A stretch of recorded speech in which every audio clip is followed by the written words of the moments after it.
On Sunday, so it felt so good to win this past week's championship that I wanted to get naked. Somebody else wanted to get naked this weekend, and that was Antonio Brown. Okay, for anybody that lives under a rock, really quick, Antonio Brown left the mid-game, like in the third quarter, took his shirt off, and then just literally pieced it out and left. Absolutely incredible. You can't make this shit up. Jersey into the stands, like he knows he's never getting it back. He's never going to wear another one. The man is done here. I think it's fair to say and honestly, to be fair, how else would you want Antonio Brown to retire? Only in Antonio Brown grandiose would Antonio Brown upstage Antonio Brown, and he did it. I think he did it. I don't know how else to put it. Antonio Brown upstage Antonio Brown. So here's this topic at hand. Okay, for anything that's been happening in this last year and a half, when somebody kind of does something outlandish, it used to be that person's crazy or a coward or a wimp or whatever you want to put a name to it that was negatively relatable. Now it's mental health awareness week immediately as soon as this stuff goes down. And again, this is not a shot of mental awareness. I'm not making jokes. It's just kind of where we're headed in this society. Okay, I want to do a quick timeline here. Okay. Of what we're working with, because I want to play out what do we think this is? Do we think it's a mental health awareness? Should we have some sympathy for Antonio, or he doesn't really care if we hold him accountable, but it's our job to make that decision. Do we hold him accountable for these actions and say, hey, Antonio, like we shouldn't be doing these things, right? Like it's not okay. This should not be an acceptable action. All right, 2010, not 2020. That's a lot of years. He gets drafted, makes his NFL debut. Good stuff, right? Guy balls out, hoops out. 2011 makes his first appearance in at a championship at the Super Bowl against the Packers. 2012, the following year, he gets the franchise tag, receives a 5-year contract for $42 million. At the time, in 2012, that's a lot of money. Guys weren't getting paid like that. That was a big deal, the franchise tag. Ryan Clark, a respectable defensive player for the Pittsburgh Steelers back then, later now said, an analyst at NBC, I believe. Great guy. Later came out and said Brown shouted out at defensive coordinator Dick LeBeau. Is that pronounced correctly? That is correct. Don't touch me. I'm the franchise. This was 2012. Okay, it's a little entitled, but whatever. We'll let the guy have it. We love that kind of stuff. 2014 gets an All Bowl selection. 2016. Does anyone remember 2016? The guy gets rocked. Who does he get rocked by, Stephen Chad? Vontez Burfict. So you love saying for the Cincinnati Bengals. I do, because I remember watching the game. I want to say it was a Monday Night Football game.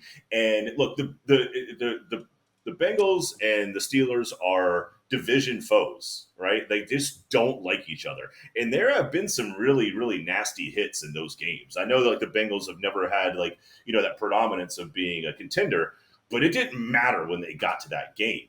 And man, Vontez Burfict is just squared up about as best as he could be.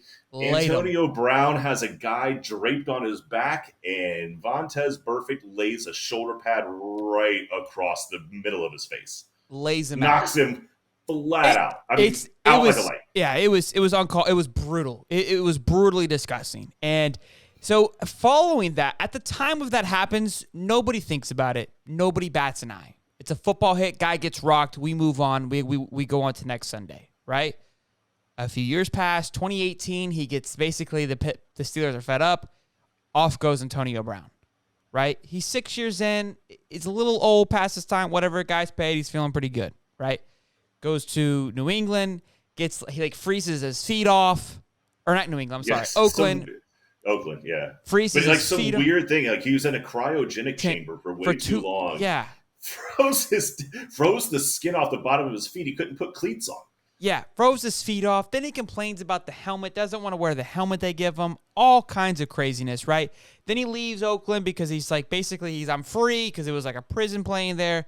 Goes to New England because Twom steps in, saves the man, catches a few balls, right? Then he gets some allegations. Then basically Belichick's like, you got to get out of here. You're a distraction. Then he gets picked up last year by Twom again. Wins a quick Super Bowl.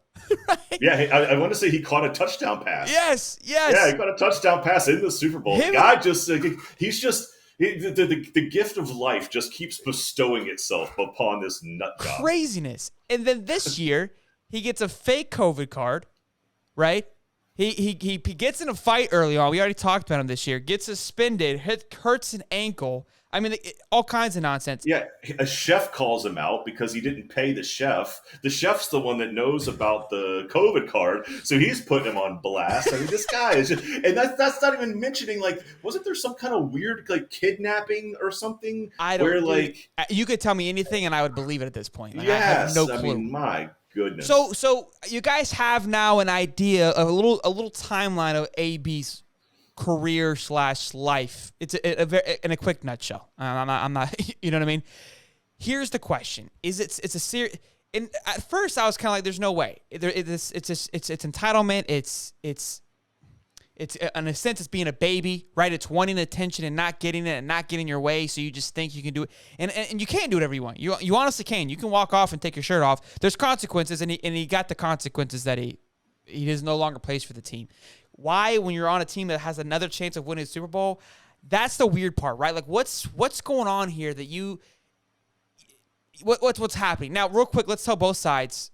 Bruce just said they disagreed. He told him to go away, and he left.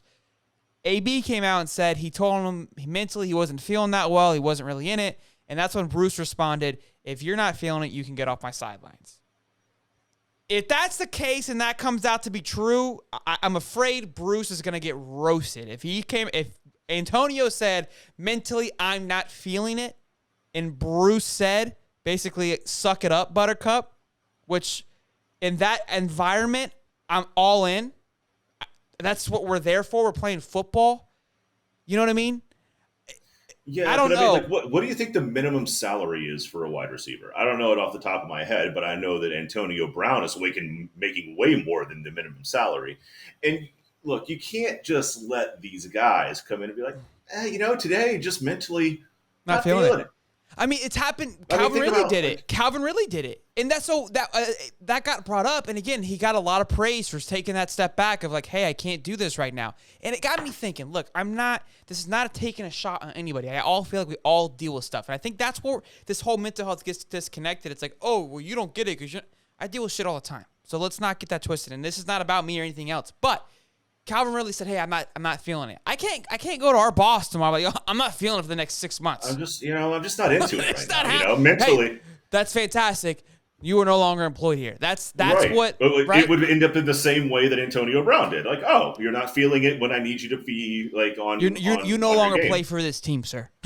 that's okay, right? Like, you're not feeling it, then neither am I, and I don't think that we're feeling it together anymore. So you can go. Yeah, you can leave. Go home and not feel it. I don't care. Yeah, I don't know if it was a mental health thing or an injury thing. Either way, right? There's a line there, and I think as a coach, you're in the middle of it. Like, hey, look, I need you. If you're not here, then get the F out of my face, right? And because Antonio has a past, right, which I just showed with this timeline, pre-hit of prima-donna, right? I'm the franchise. He's always had that kind of personality leading up to this. Now, did he get a little weirder after the hit?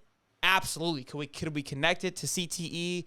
I don't know. I'm not gonna sit here and say I'm an expert. I'm a nurse or anything. I honestly don't know because that was a wicked hit, and I can see we're gonna have a little bit of a play on how you think, but I don't know. The guy still plays football and he's great when he plays. So where's the line? He is when his head's in the game, he's great, and I think that was one of the reasons why they took such a risk on him with Tom Brady, because Tom will get your head in the game. He's not going to play this nonsense of you're not ready to play football. But here's why I was thrown off. He just couldn't get it with him. This is where I was thrown off because that's how Tom is, right? Tom is a stone cold killer. I'm here to play football. And Tom came out and said, hey, this guy needs us right now.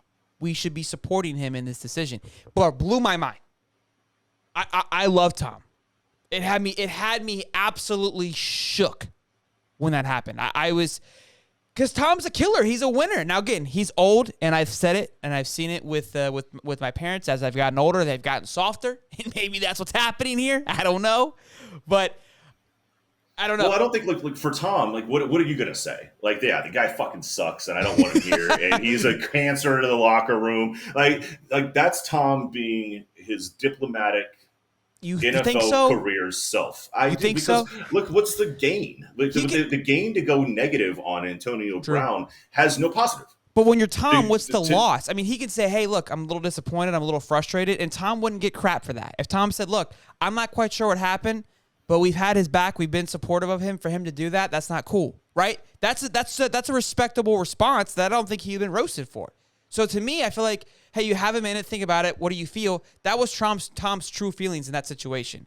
And so I respect Tom. I think Tom carries himself very respectfully. He says what he says and says what he feels. Again, maybe because I know when he was under that Belichick, that was a different umbrella, right? And obviously he kind of got over it, and maybe that's why he is now. Like, he's a little bit softer. He's not as what he was in New England. I don't know, man. I don't know. It's got me shook. At this point, like, look, the guy's gone. You know he's cut. You know he's not going to be on the roster. Like, anything that you say aside from, hey, I think the guy just needs our support. Like, do you really think that he's going to go out of his way and provide support? No. He's just going to say the right thing in order to get to make the whole thing go away. This is why we keep you around, Steve. You bring in the sight of 49 plus years experience, and it shows.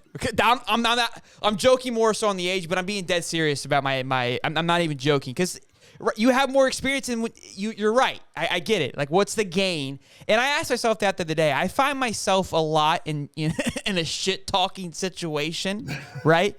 And it's what's the gain here? Right, and I realized, I go, why do I always find myself in these situations, right? That was the question. And then I had to go an extra step, and I go, well, did I have to respond to it in this manner? Sometimes I could say nothing and get just as far along as if I said something. Dude, when I asked myself the second question, it fucking just lasered me. I'm like, wow, I've been the problem here. So look, that's a good point with the Tom, that he could have just been, look, that's the game. Let's just say, hey, I'm gonna be here. We're gonna be here for him. And kind of like the Derek Carr with Riggs and getting the car wrecked. He goes, hey, we all need to be here for him when nobody else is. Derek ain't giving that guy a call. Yeah, no, that guy is. Yeah, well, he's not going to make that collect phone call into the California state prison system. He doesn't care, but he's not going to be a dick at this point. The guy's already at a low. He's already at a low. What are we going to do? Deep, yeah, I mean, like, Antonio Brown was clearly at a low. Like, so what's your take? Do you think it's a mental health awareness? Do you feel like, hey, like, we need to check on him, we need to, like, be there, we need to support him, or are you on the other half? Like, where's your play? No, I don't think it's a mental health thing. I really don't, because the guy had issues before he got knocked the fuck out, right? So sure. He had issues. That was a the point of the prima-donna. timeline. And then there were issues beyond football for him. Like, there was some kind of a weird, like, quasi kidnapping thing where he wouldn't let somebody leave his house. Like, these aren't like you were removed from football for years at that point. Like, you had been away from it. Like, and if you really do feel like you need help mentally, the NFL provides that.